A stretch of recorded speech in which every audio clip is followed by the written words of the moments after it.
Hey, I wanna take some time to review just real quickly what we talked about a couple weeks ago.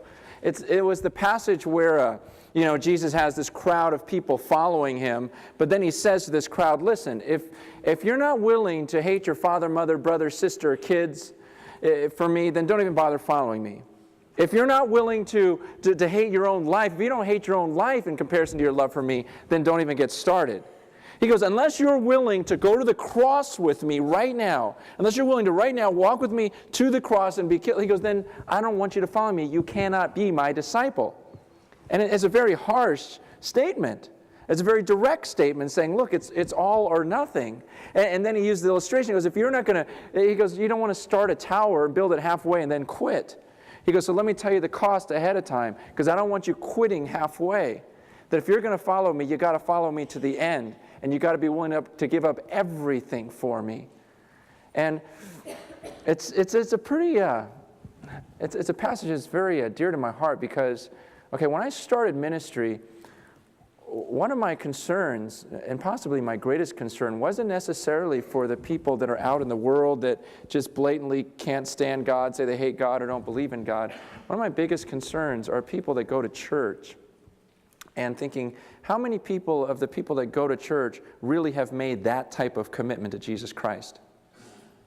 I mean, really, how many people, given that situation, if Jesus says, look, are you willing to leave everything and go to the cross for me? How many people that attend church this morning? There's millions of people. I mean, what was that latest statistic? Like 80% of America claims to be Christian? What a joke. And probably a ton of those people are in churches, and some maybe even in this church. And the question is, man, have you really made that commitment that Jesus asked us to make? Yeah, and there was a lot of response after that message saying, well, don't we just have to believe? I mean, isn't that what saves you? Yes, absolutely. But the Bible makes a difference between true belief and belief that has no works, belief that you can't see.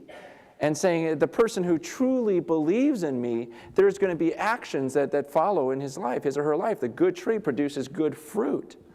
And it says the person who says he believes but his life doesn't show for it, he says faith without works is dead. He goes, can that type of faith save you?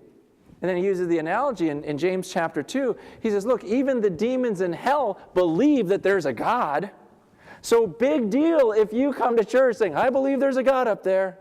I believe in Jesus, because in James chapter 2 it says, look, even the demons in hell believe in that sense, in that intellectual sense. They know that God exists. In fact, they go a step further and they shudder. They shudder in fear of this God.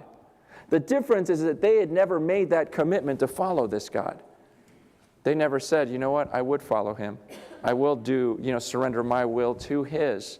I believe in that sense. I believe in him. I trust him so much that I'll go his way, trusting that wherever he leads me, that's going to be the best road for me to be on. It's believing that much. Have you made that commitment?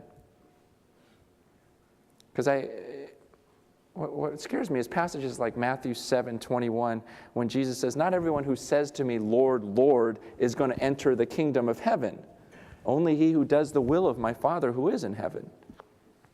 It's not everyone that says, oh, yeah, I called you Lord. It doesn't matter if you call him Lord. The question is do you treat him as Lord? Have you really made a decision to follow him as your Lord, as your master? How many of you, anyone here, how many of you were Marines, were in the Marines? Anyone?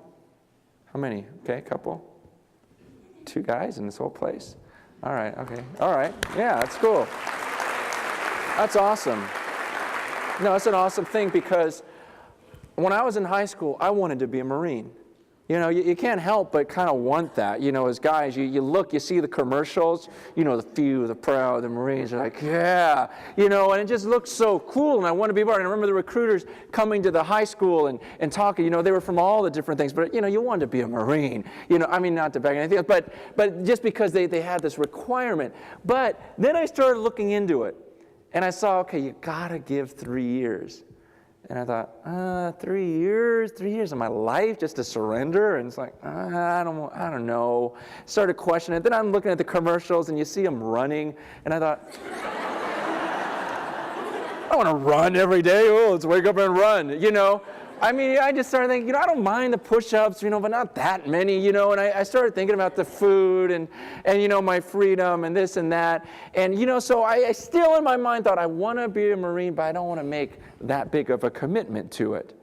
And you know what?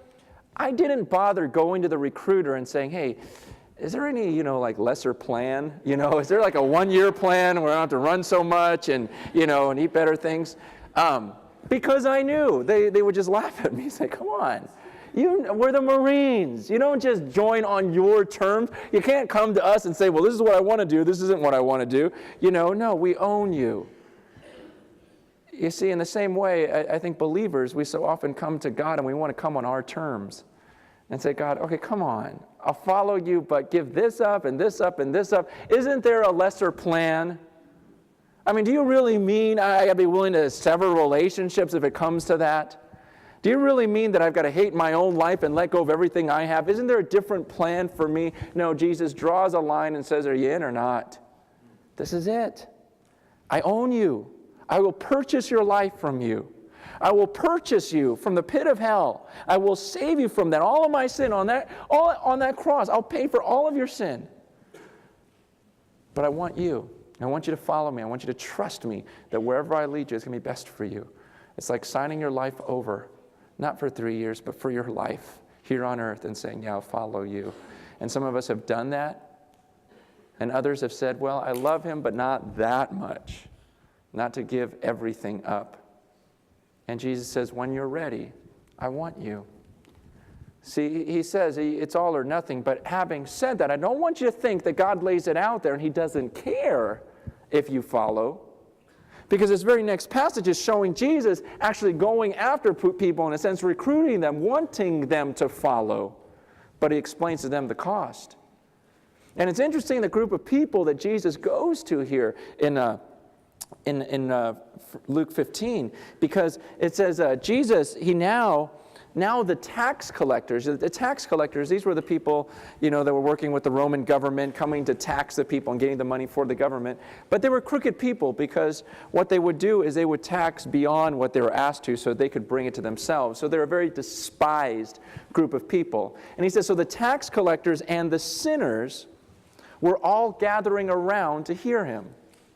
Now, when he says the word sinners, we're all sinners, right? So what he's talking about here was this distinct group of people that the people had labeled as the worst of the sinners. It's imagine this. Imagine Jesus standing here surrounded by prostitutes, drug addicts, thieves, rapists, murderers.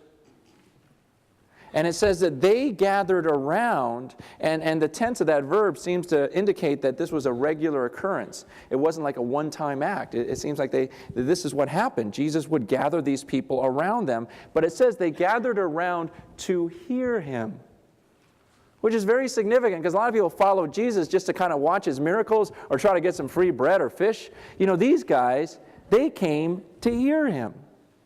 And meanwhile, he says, but the Pharisees and the teachers of the law muttered, this man welcomes sinners and eats with them.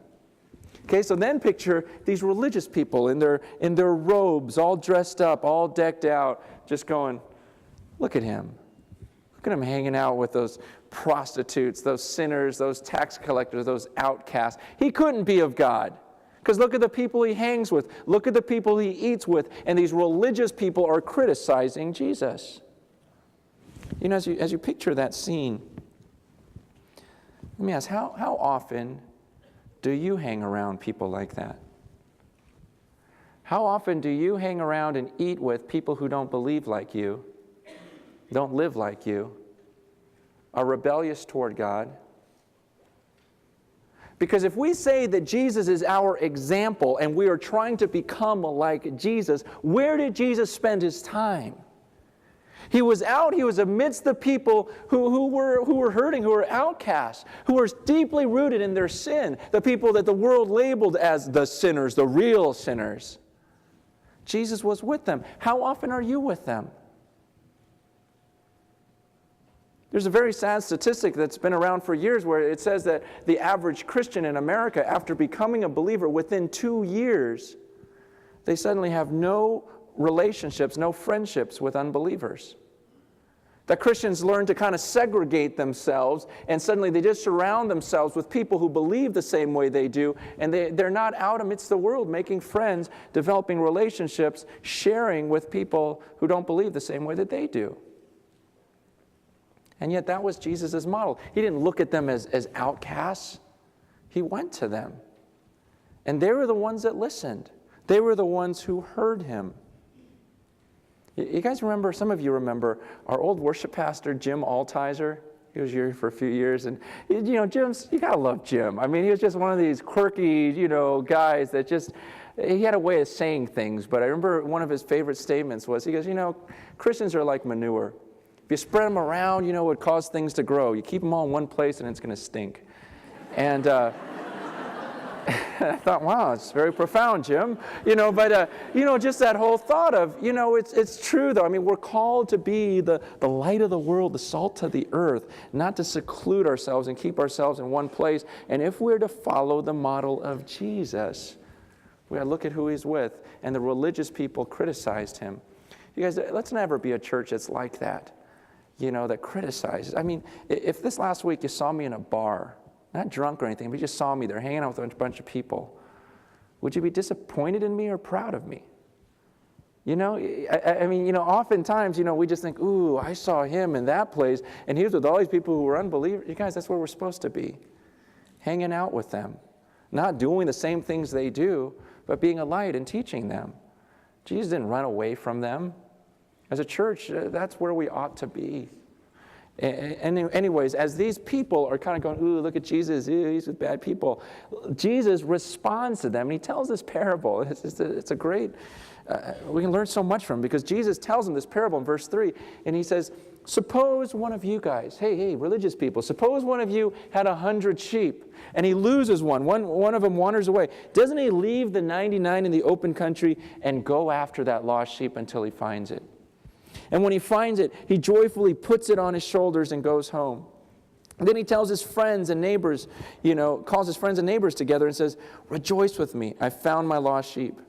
I tell you, in the same way, there'll be more rejoicing in heaven over one sinner who repents than over 99 righteous persons who do not need to repent. He says, he's talking to these Pharisees. He goes, hey, you guys, listen. If you had 100 sheep and one wanders off, don't you wander off and try to find it? Don't you go after that thing? You go out in the woods, you're looking everywhere. I mean, you ever lost a dog? And imagine if you lost your dog and, well, you still got, your other one at home. Or you don't care. All you're concerned about, that one that's lost, and you go out and you look for it, and one of its days, and you finally, it shows up, and you find it in some alley somewhere. What do you do when you see that dog? You would just freak out. You would just grab that thing, cuddle with it, carry it home, and you start calling, I found my dog. Man, I was looking everywhere for it. Man, he says, and that joy when you find it? He goes, see, that's the way the angels in heaven rejoice. When I go after these people who are lost, who've walked away from God, and man, if one of them decides, you know what, yeah, I have lost my way. I want to go to the Father. I want to live. I'm willing to give everything up and start following Jesus now. He says, the moment that happens, do you know the type of celebration that takes place in heaven? He goes, at that moment, when this person, that prostitute right there, if she decides to give her life to the Lord right now, this very moment, all of heaven would go crazy. There'd be all sorts of rejoicing. He goes, and that's a lot more exciting to us than 99 of these righteous people who don't need to repent. I mean, the truth is there such thing as a person who doesn't need to repent? Doesn't need to turn from their sin? We all do. And most see this as Jesus slamming those Pharisees, saying, look, you guys stand there thinking you're so righteous and you don't need to be forgiven, whereas these people recognize, look, we've blown it. And when one of them turns, heaven's going to go crazy right now. And they're not real thrilled with you who think you don't need to repent. You know who's least likely to turn from their sins? It's the people who don't think they need to. It's the self-righteous. The hardest thing, I really believe this is one of the hardest places to minister. Simi Valley, Moore Park, Thousand Oaks, Westlake, Newbury Park, Oak Park, Agora, Camarillo. Why? Because the people here in this fog, we think that we are good people. Not like them in the valley. Right? We're the good, decent people, who get our families away from there and protect them, and we tell them not to fight. Don't join gangs, Billy, And so we think, I am a good person, and it's this self-righteous crowd. I mean, you know what I'm talking about. You talk to your friends and you talk to them about how, hey, you're going to be judged in your life. They go, what? We're good. We're good people. I'm a good person. I do a lot of good deeds. And you know what? Those are the people that don't want to hear it. It's these people, the sinners that gather around and saying, look, I know I've made a mess of my life. And it's hard. It's difficult. And it's difficult trying to explain to somebody you that walk in this room thinking, no, I'm a good person. We all think that out here. I don't know where we get it from. But if we really took a deep look into our lives and compared it to Scripture, we'd realize I'm not good. Man, I look at the sin in my life, and it's just that we're in this mirage, this plastic Disneyland world where we think that we're so good. We're not. We're sick. And so the ones that are most likely to listen are these people that Jesus is speaking to. And he says, man, heaven would be thrilled. But it's kind of weird. You know what's interesting to me about this passage, really stuck out, is the thought that heaven is looking on right now. Okay? The thought that if this morning, if one person, I'm not talking about a crowd of people come forward saying, yeah, we want to turn. No, if one person in this room this morning says, here's a message and goes, you know what? I've never really left everything to follow Jesus. I've always loved him, but not that much to actually follow and give everything up and surrender my life. And if one person today said, you know what? I want to do that. I want to do that. And I want to walk up in front of everyone, in front of the people here and the people in heaven and the angels and the witnesses and everything else, and say, look, I'm dying to my old life. I surrender my old life. I'm going to come up and start following Jesus. If just one person did that, the moment you made that decision, heaven would erupt. Isn't that a weird thought? That they're just looking, going, come on, come on. And these angels will just start rejoicing the moment you repented. The moment some of you're walking in the wrong direction. You've been walking away from God. And maybe at first you didn't intend to do that, but now you're off somewhere. And you know who you are. You know you're going the wrong direction. That this heavenly body is just looking down, seeing if you'll turn. And the moment you turn, rejoicing. Today, I mean, it's an incredible, incredible thought. You see, it goes on and... Well, first let me say, this isn't the only passage that talks about this. And I don't want you to think that, okay, that's kind of a weird thing to read all this into here. No, we have passages like Hebrews 12, where it talks about, therefore, since we are surrounded by such a great cloud of witnesses. And in context, it's talking about chapter 11, all the, Abraham, Moses, Noah, and all the martyrs, and talks about how they all, they died for their faith. And he says, now, since we're surrounded by this great cloud of witnesses, and the word witnesses is the word onlookers, that was a motivation to see all these people who've lived that way are now with God are looking on. And that should motivate us to live this life. And he says, since we're surrounded by them, you have passages like 1 Corinthians 4, where Paul says, Paul talks about how he feels like he's this gladiator in this arena where everyone's looking on as he's being beaten and tortured for the faith. But he says, that I'm been made a spectacle, not just to men, but to angels. Like the angels are watching him. Ephesians chapter 3 talks about how the angels are watching the church and how God is using the church to teach things to these angels. Matthew 18 talks about, when it says, don't be a stumbling block to one of these little ones. He says, why? Because they're angels in heaven. See the face of God. He says, be careful that you don't cause someone else to stumble, because there are angels in heaven that are watching, and they're in the presence of God. Paul says to Timothy, he goes, I charge you in the sight of God and Jesus Christ and the holy angels. Okay, this isn't something that's just new here. The idea the Bible teaches, there's this cloud of witnesses. There's these angels that are watching. And when someone repents, there's a rejoicing that takes place. And Jesus gives this other illustration. He goes, in verse 8, he goes, or suppose a woman has 10 silver coins and loses one. Does she not light a lamp, sweep the house, and search carefully until she finds it? And when she finds it, she calls her friends and neighbors together and says, rejoice with me, I've found my lost coin. In the same way, I tell you, there's rejoicing in the presence of the angels of God over one sinner who repents. It's the same story, basically. He says, it's like a lady that's got 10 coins. She loses one. What's she going to do? Just say, oh, well, it's lost? No. Sweep her whole house, and those were like dirt floors, let me find this thing. And then when she finds it, there's all sorts of rejoicing. And he goes, man, that's the way it is in heaven. The angels of God, they just go crazy. They go nuts when one person decides, yeah, God's worth it. I'm willing to turn from all of this stuff that I loved, but he's worth it. I'm willing to turn to follow him. I'm going to ask you a question. Do you really care about what the angels do? I mean, really? Do you really care to make them rejoice? Just be honest here.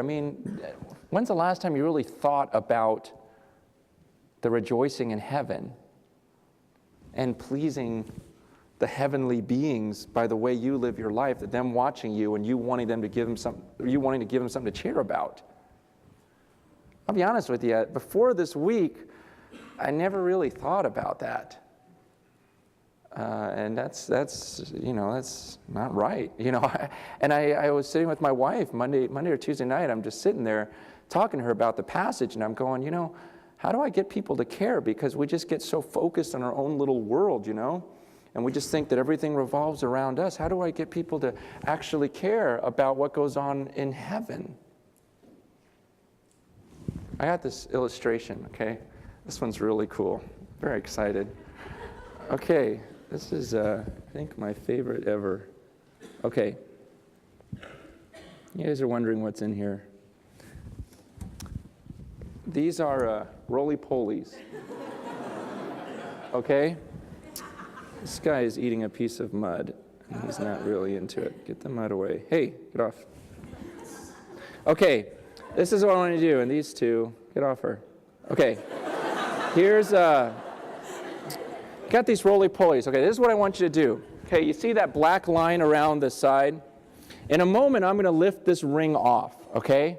And I want you to pick one bug, okay? Which one you think is going to get outside the black ring first?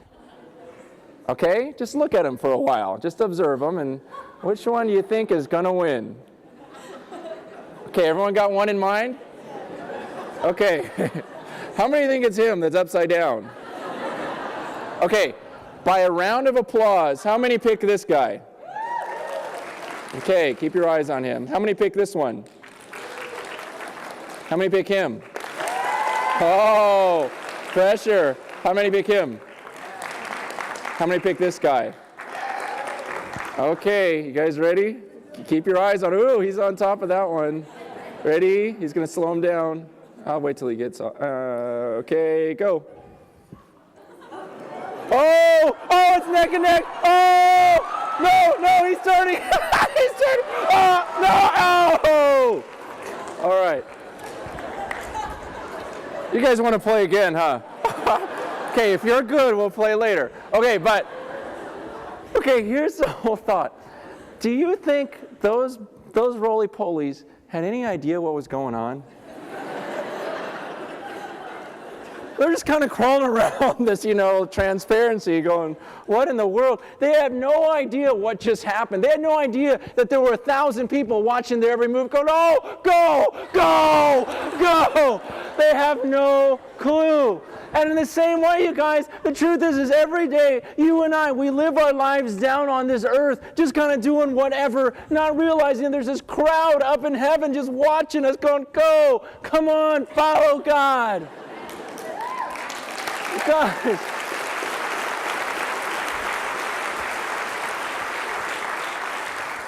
That's our lives, though. You gotta see it, that we're not alone, okay? This isn't all about us, okay? That there's this God, and we hate that thought. We want to believe that, no, everything revolves around me. You know, I'm this huge thing in the universe. No, you're a little speck on this little planet called the Earth. The sun doesn't even revolve around us, you know?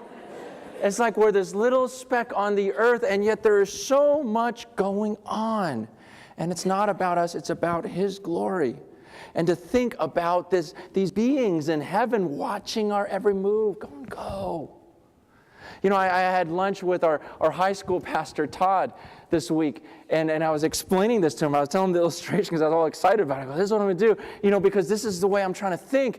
And he says to me, he goes, could you imagine how easy life would be if we could hear them up there going, boo. You know, it's like, I know, okay. You know, I mean, it is. It's like, what if I could see what went on in the heavenly realms? My life would be different. And so then this week I thought, you know what? I'm supposed to live by faith. And so by faith, throughout the week, I've just really been mindful, just thinking, okay, I'm not alone. There are beings in heaven watching my every step. It's a pretty intense thought, but it's really changed the way I've lived my life this week, knowing that I am never alone. And that it's not all about me. You know, one of the passages a lot of quote-unquote believers hate? Job chapter 1. Okay? Job chapter 1 is one that I've had a lot of people ask me about this, just going, come on, is that for real? Because it bugs us. It bugs us, get it? No, it annoys us because, you guys, it really shows that, you know, our place in creation. Okay, a lot of you guys know the story of Job. It's the story of the guy that loses everything, right? You know, loses his house, loses his family, loses it all. But there's chapter 1 is the part that we try to just skip through because we don't like it. See, because in chapter 1, verse 6, what happens? It says, one day the angels came to present themselves before the Lord, and Satan also came with them. The Lord said to Satan, where have you come from? Satan answered the Lord, from roaming through the earth and going back and forth in it. Then the Lord said to Satan, have you considered my servant Job? There's no one on earth like him. He's blameless and upright, a man who fears God and shuns evil. But then Satan replies, does Job fear God for nothing? Have you not put a hedge around him and his household and everything he has? You've blessed the work of his hands so that his flocks and herds are spread throughout the land. But stretch out your hand and strike everything he has, and he will surely curse you to your face. The Lord said to Satan, very well then. Everything he has is in your hands, but on the man himself do not lay a finger.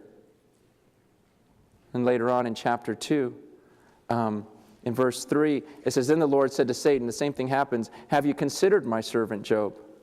There's no one on earth like him. He's blameless and upright, a man who fears God and shuns evil. And listen, he still maintains his integrity, though you incited me against him to ruin him without any reason. Skin for skin, Satan replied. A man will give all he has for his own life. But stretch out your hand and strike his flesh and bones, and he will surely curse you to your face. The Lord said to Satan, very well then, he's in your hands, but you must spare his life. So Satan went out from the very presence of the Lord and afflicted Job with painful sores from the soles of his feet to the top of his head. Then Job took a piece of broken pottery and scraped himself with it as he sat among the ashes. Does that story bug you? See, for some people that just bugs them because you think, wait a second, so then Job was this man on this earth who had everything, and because Satan says to God, look, he doesn't really love you. He just loves you because he has all this stuff. And Satan says, why don't you take all this stuff away from him and see how much he loves you? And so God says, go ahead. We don't like that because the subject of the story is God, and it all revolves around him and his glory. So then Job's whole existence is just to bring glory to God, just so that God can say, look, he really loves me? Yeah. We exist for the glory of God. See, God says to Satan, have you seen this guy? Have you seen this woman? She really loves me. You see that? And Satan is saying to God, God, Job doesn't really love you. Of course he loves you. You gave him a big house and all this money and all these goats and, and his family's all nice and comfortable, in their gated community there. You take that stuff away and you'll see how much he loves you. He'll curse you to your face. He takes all that stuff away and Job that's where we get that song, blessed be your name. You give and you take away. And he says, okay, well, let me punish him. Let me put sores over his body. So then you have Job scraping his body, all these sores with clay pots sitting there. Just his family's all dead except for his wife, which wasn't necessarily a good thing because she comes up and goes, hey, Job, why don't you curse God and die? Whoa, okay, good advice, woman. Why don't you curse God and die? And what was Job's response? He goes, am I going to take good from God and not evil? You can just see God in heaven going, see, he loves me. Look at him, he's worshiping me. Last night, before service, there was a gal in the back, this girl, Maxine. I love Maxine. She's this lady in our church who, she came for prayer last Wednesday. We have a prayer meeting every Wednesday at 6, and she's there. But Maxine, she has brain cancer. But this is the third time she's had it. Remember 2 years ago, praying with her and her going through, the surgery, or they cut her head open, and just the scalp open and just do the surgery, remove it, and then do all this radiation to it and just the pain she went through. And that was the second time through, and we just so rejoiced when she says, I'm cancer-free. And then a few weeks ago came back and said, they found something there again. And we prayed for her. On Tuesday, she went in for surgery, brain surgery, for the third time. And then now she's going to have to follow it up with 52 treatments of radiation. Brain surgery on Tuesday night, but where was she Saturday night? She's back in the house of God, worshiping God. And I just picture God in heaven going, see, look at her. You telling me there aren't people on the earth that love me? Brain cancer for the third time, and she's in church worshiping me with all of her heart. It's not about us.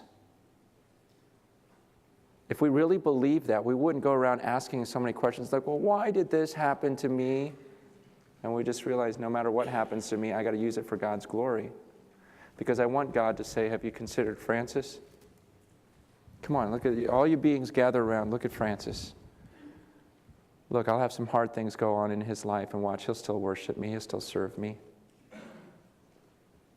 It was awesome, when I saw Bob that day, just had heart surgery a few days before, open heart, and comes back to church worshiping that day. Some of you that I just look around in the room and some of the hard times we've been through together in your life and the losses of family and friends. And yet you came right back and you worshiped and you showed, look, no, I believe this thing. And I tell you, the angels in heaven are rejoicing.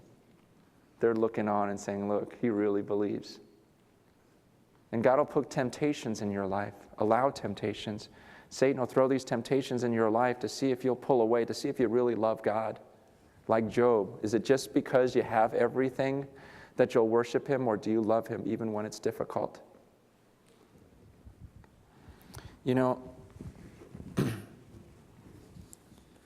In this passage, he talks about the cheering in heaven, the rejoicing. And why does it take place? It takes place when the lost repent. And I don't know about you, but I really want to live my life in such a way that it causes a lot of rejoicing in heaven. As they're looking on, it's like, oh, there's Francis talking to another guy, talking to another girl. He's not scared. He's not ashamed of his belief in you. Are the angels rejoicing over your life as they watch as you walk away from temptation? Or are the demons rejoicing, going, see, look, she left him, didn't she? Look, he's with an unbeliever now. Look at this, look at that. Who's rejoicing over your life, really? When you think about it, are you isolated in your own little world, separated from all the lost people, and the demons are going, look, he's not going to do anything in his life? Or are you going out and making a difference and making some noise? This week is one of the greatest opportunities of your life for evangelism, with the Mel Gibson movie coming out and people having to deal with the cross of Jesus Christ. And what was that all about? Why did this guy die? And that's why we rented out the theater the next couple of days out there in Moore Park, and got these tickets cheap so you could invite friends and just talk to him afterwards. Why else did he go through all of that? For a lie? For a hoax? Why did these people give their lives for this thing? And people will have to deal with the cross and give an answer to who Jesus was. Or are you going to use that as an opportunity? But as we worship today, I just believe there's got to be some of you today who you've never made the decision to totally follow God. And I just think it'd be so awesome if one person, I think about the services so far, how every service there's been people that just gave their lives to the Lord this weekend, and just the rejoicing in heaven.